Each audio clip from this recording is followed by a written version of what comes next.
వైఎస్ఆర్ జిల్లా జమ్మలమడుగులో వెలిసిన నారాపుర వెంకటేశ్వర స్వామి ఆలయంలో నేడు స్వామివారి రథోత్సవం కన్నుల పండుగగా జరుగుతోంది. ఈ కార్యక్రమం తిరుమల తిరుపతి దేవస్థానపు వేద పండితుల చేత సాంప్రదాయబద్ధంగా నిర్వహిస్తున్నారు. రథోత్సవం జమ్మలమడుగు పురవీధుల గుండా ఊరేగి సాయంకాలానికి ఆలయం చేరుకుంటుంది. ఈ కార్యక్రమంలో సాంస్కృతిక కార్యక్రమాలు ప్రజలందరికీ విశేషంగా ఆకట్టుకున్నాయి. వెంకటేశ్వర స్వామి సేవా సమితి ఆధ్వర్యంలో భక్తులకు అన్నప్రసాదాలు, మజ్జిగ తదితరులు పంపిణీ చేశారు. ఈ కార్యక్రమంలో జమ్మలమడుగు పట్టణ ప్రజలే కాకుండా రాయలసీమ వ్యాప్తంగా భక్తులు విశేషంగా పాల్గొని స్వామివారి కృపకు పాత్రులయ్యారు.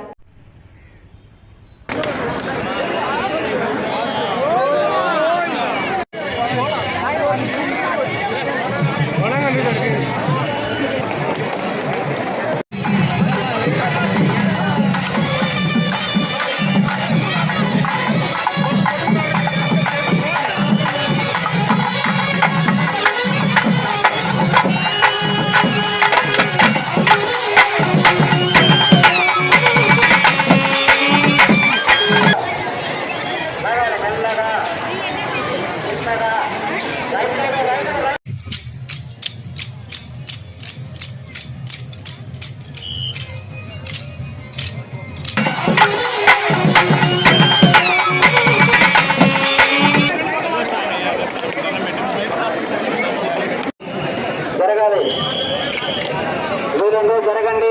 భక్తాదులు టెంకాయలు పట్టుకున్న వాళ్ళకి భక్తాదులు దయచేసి జరగండి.